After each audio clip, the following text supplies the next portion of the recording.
Hi everyone, I'm Diane and today we're painting watercolour butterflies and flowers with a touch of pen and ink.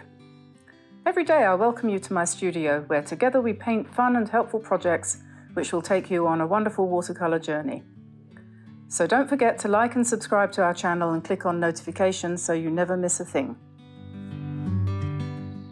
So people have asked me about the use of a sketchbook and what I use my sketchbook for.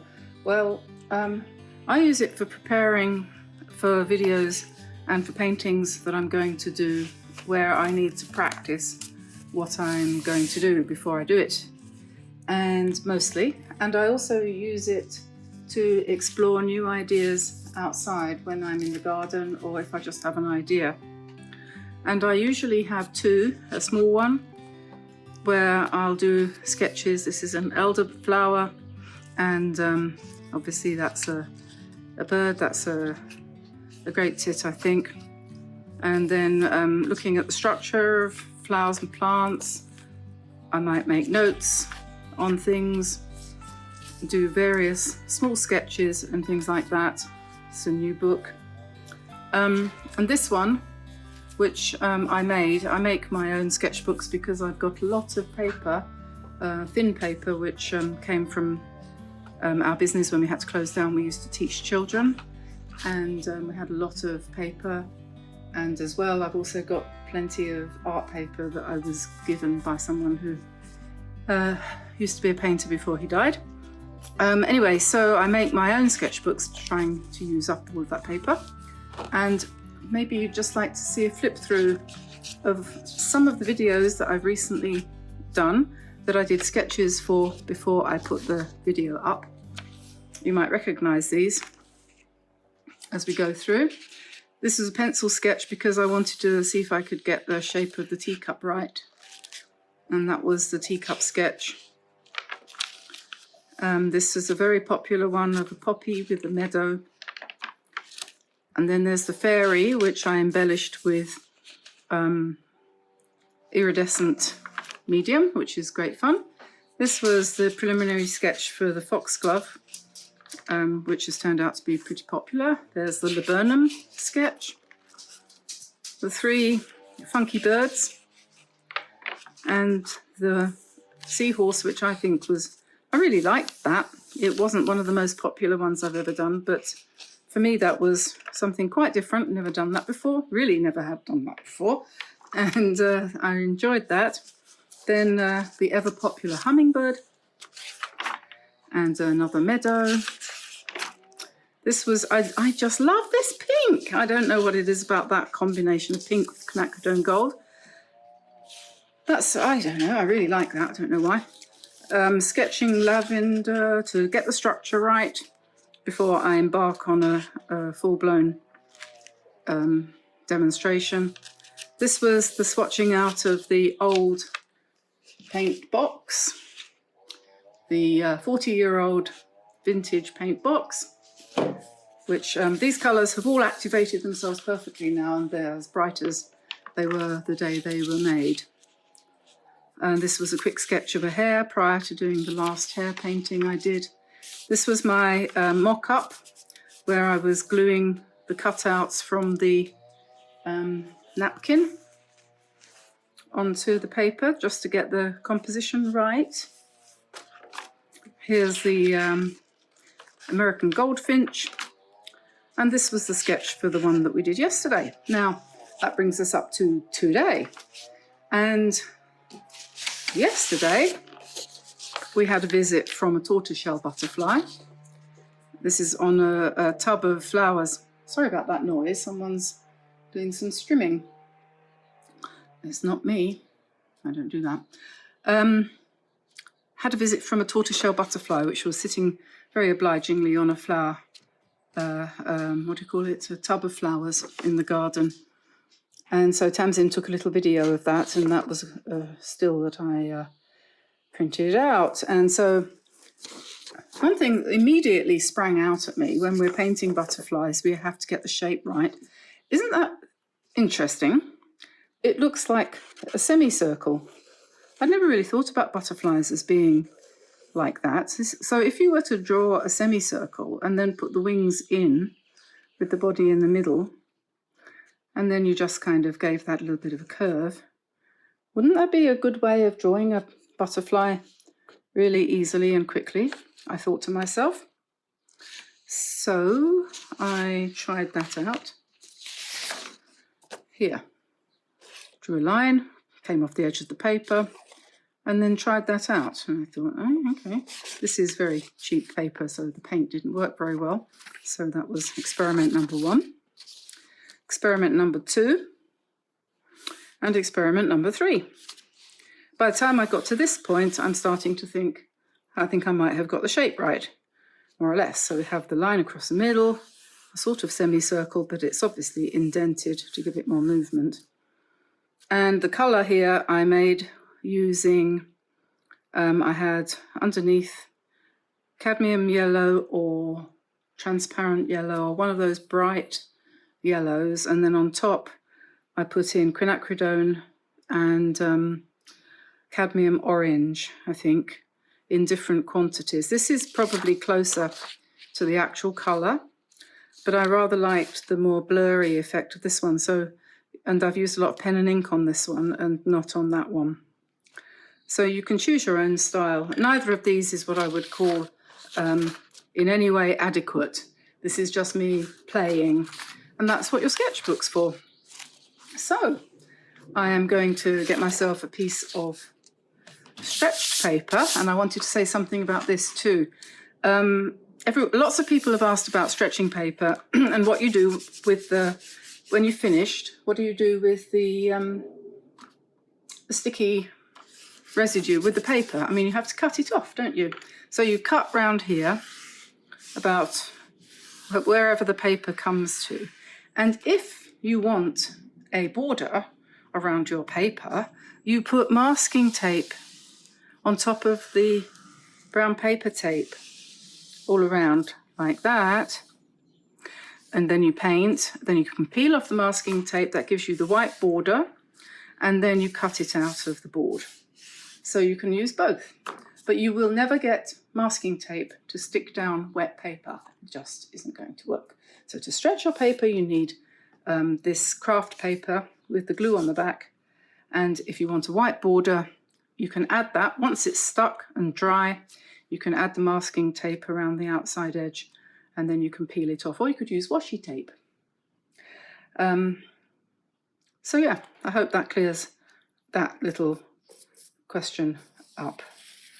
So I'm going to turn you off for a second, and I'll be back in a tick to begin the painting. So I'm going to draw a doodly sketch, and just concentrating on a butterfly in the middle and some flowers around and about.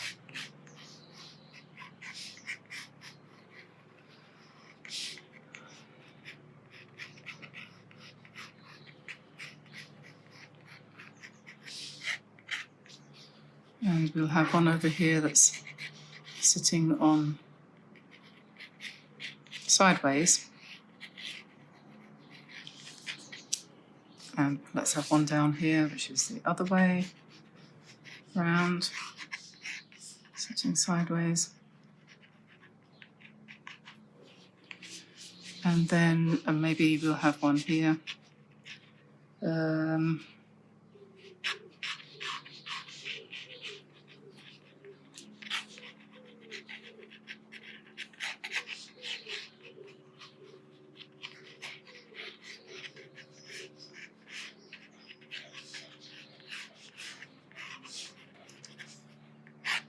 Antennae, antennae, antennae, antennae. And how about a little blue one up here? Well, it's not blue yet.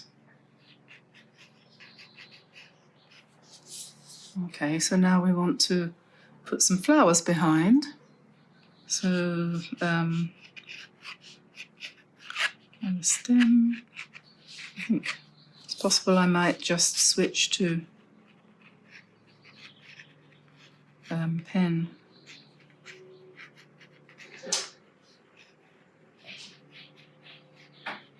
I'm going to go ahead and complete that using pen, but I won't bore you with all of that, and I'll come back in a minute to do the painting. Okay, so here's the sketch, and I've decided that what I'm going to do as far as the butterflies go, I'm going to abandon all efforts at being realistic, and I'm going to do them in my usual loose way, because a realistic butterfly is just too stressful for a Wednesday afternoon. So I'm going to wet the surface of the paper, and then I'm going to drop in some colour around the edges, and I'm going to hope that that's going to bleed nicely and make an attractive pattern. And I'm going to make the centre part darker, but again with no attempt at realism. Put some of the slightly darker colour on the edges, maybe a little bit of purple just round here, like that. Maybe a little tad over here. Where purple touches quinacridone gold, it goes into a nice kind of brownish sort of shade. So we put a little bit more of the purple in the middle there, and let's hope that that works.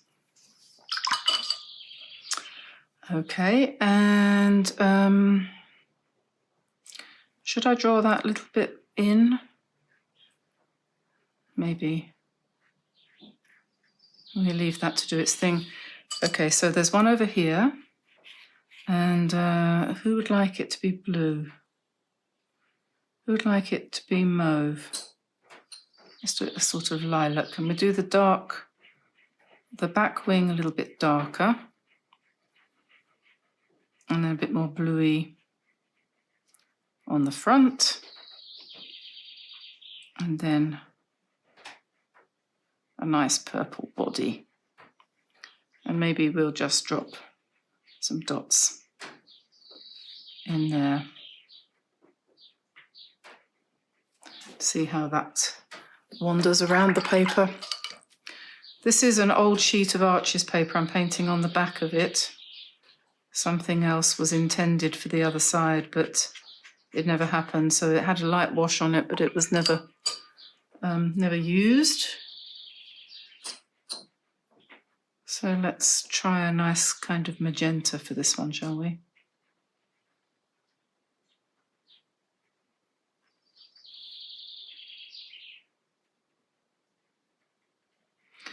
Because it was stretched and had a wash put on it years ago, you're never quite sure whether the sizing will have all gone and nothing will work at all, or whether it'll be okay. And it looks as if we might be okay. I'm being very economical with my paper, trying to actually just honour the person who gave it to me.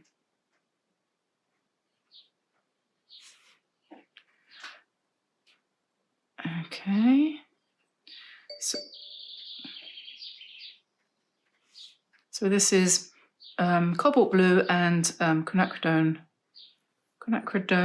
purple or violet or mauve. So we're just letting that do its thing also. And oops, need my cloth to dry my brush off a little bit. Let's do this little one at the back here. I think we'll just do him cobalt.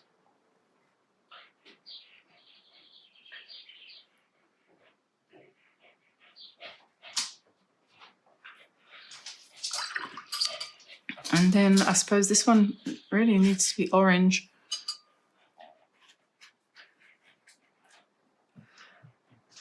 So let's go for quinacridone gold mixed with, what's this one? Chevening pink is not labelled. That would be, what do you call it? Permanent rose.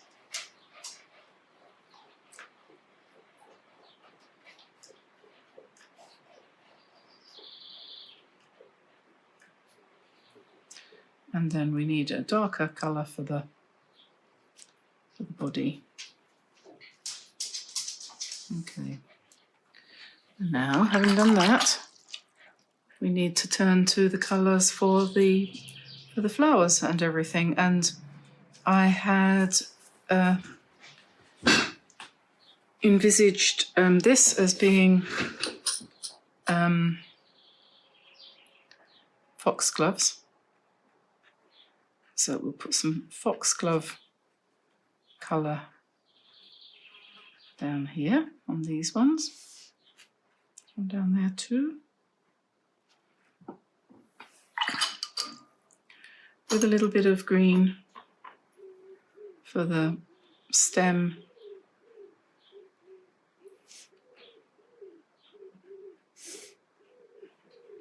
Like that.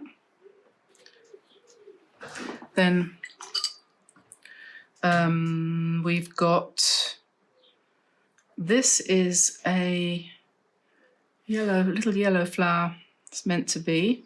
In the book I was referring to, it's called Bird's Foot Trefoil. So it's just a very bright yellow with a very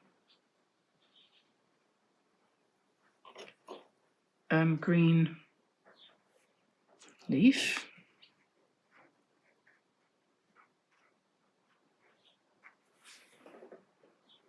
Yeah.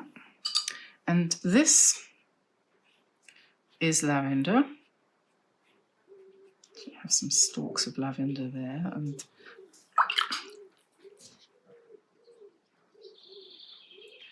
just very loosely. Now, here we have a pink rose and another one here.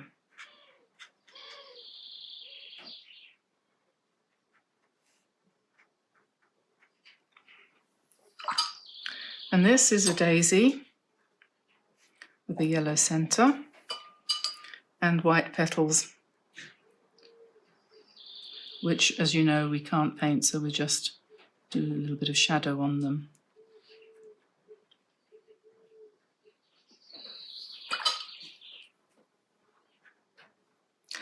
And then what did we have over here? That was another pink rose type flower. And that one there was also going to be pink. But this has got to be some more bird's foot trefoil here.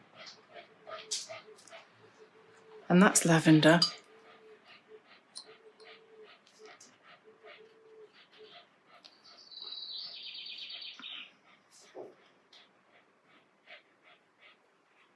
So now we'll put in the stems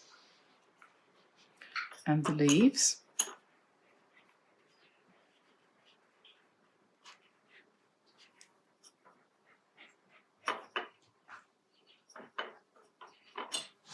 So just, I like to do them, if possible, tall, one stroke.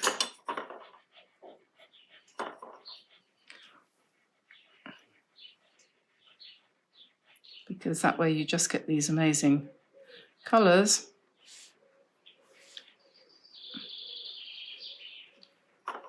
And allow the paint to blend on the paper rather than forcing it into your pre-ordained idea.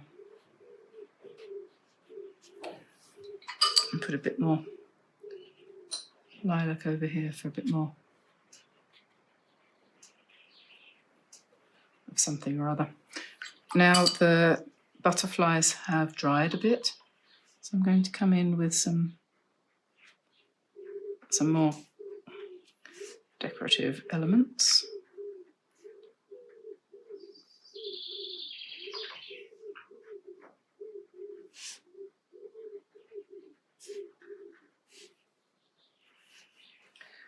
And on this one maybe the same kind of thing. Dots.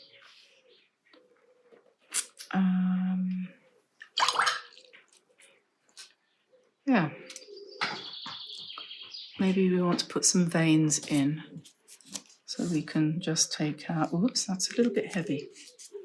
I forgot which one I had there. So 0.05, and that might be a bit wet still. So let's do this one. Is this one okay? Yeah. So just some veins. And maybe, that's wet. So I'm going to have to blot that out. Not sure if I've made a mess of that.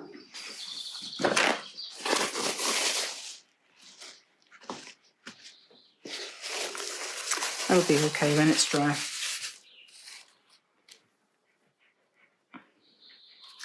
Okay, so we need to let that dry and see how it's doing when we come back to it in a minute and see whether it's finished. Okay, so a couple of things. Let's make the centres of these flowers a bit darker.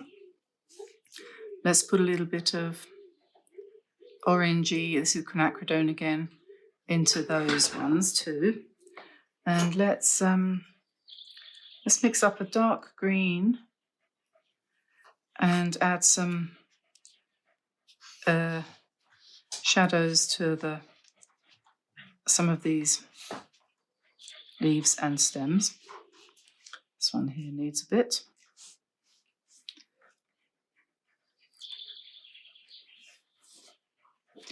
And what was I going to do? Oh yes, the insides of the foxgloves need to be painted. And perhaps a bit more colour on the outside. We see how much it dries lighter.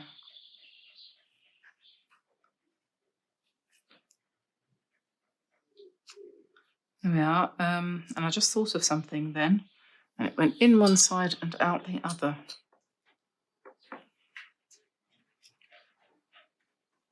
It's always best to have 2 layers, if at all possible, on whatever it is you're painting, because they're just more interesting.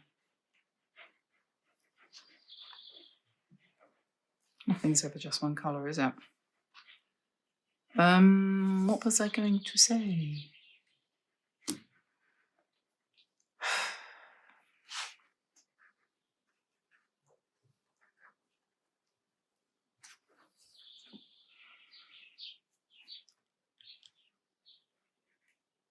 Oh, I know. Yes, a bee. I promised a bee. A bee.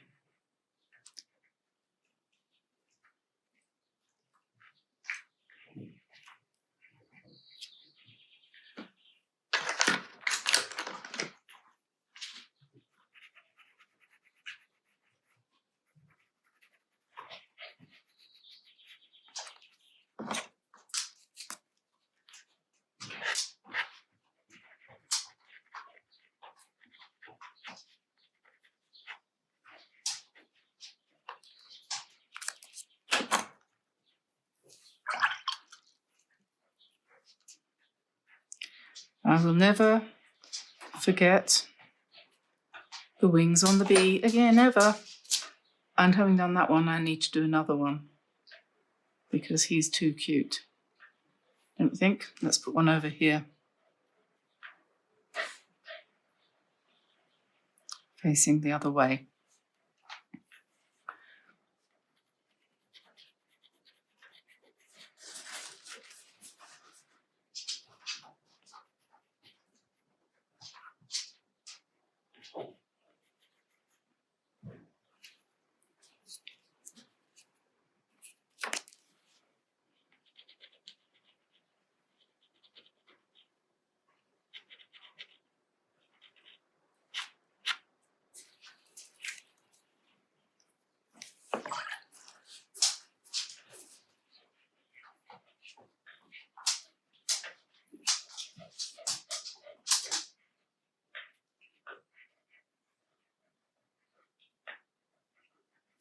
There we are. I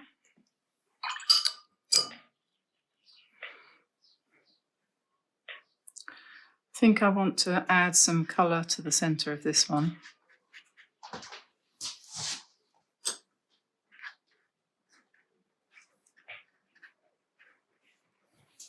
and probably a little bit to the center of this one.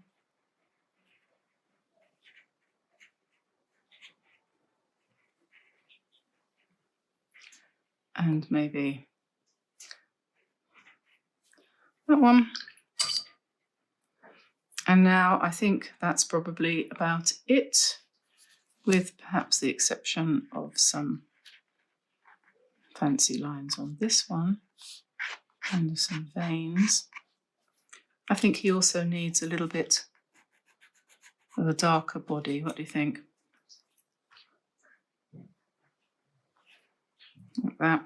That's the cool thing about this pencil. You can just use it for really quite powerful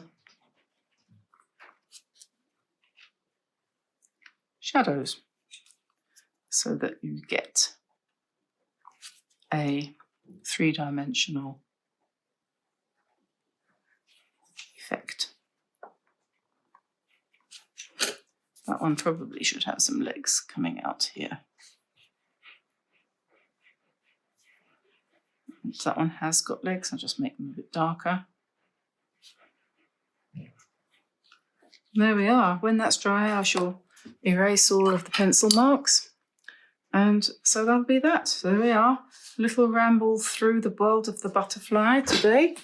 Hope you enjoyed that. And so all you need to do now is just take off the tape.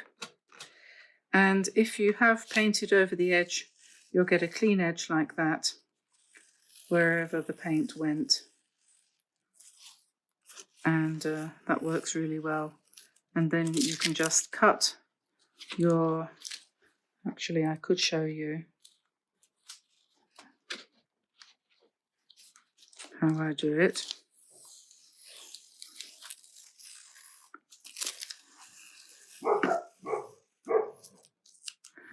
If I were to be doing that now, I would find a pen, knife.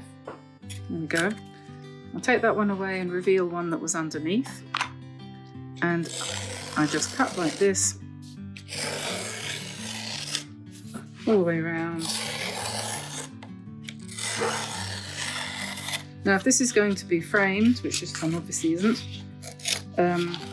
you leave the brown paper stuck to it, and if it's going to be trimmed and put as a greetings card or something, if you were going to cut it and put it as a card, then you would just simply trim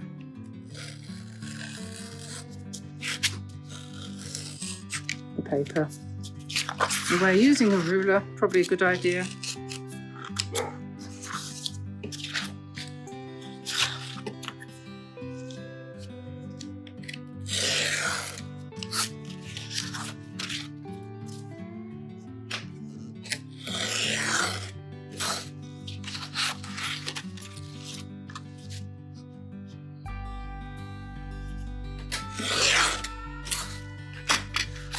There we are. So that's how that works. And so this is today's painting. And thank you very much for being with me today. Hope you enjoyed that. I'll see you again tomorrow. Don't forget to like and subscribe. And take a look in the description below the video. Click on the downward pointing V arrow that YouTube does its best to hide. And underneath there you'll find lots of information about the materials I use and links that you can click on, which when you use those links, it gives you an extra 10% discount from Jackson's, and we get a little bit of income from that, which helps us to carry on doing what we're doing here for you. So that would be marvellous. And so I'll see you tomorrow. Bye everyone. Have a lovely evening. Bye bye.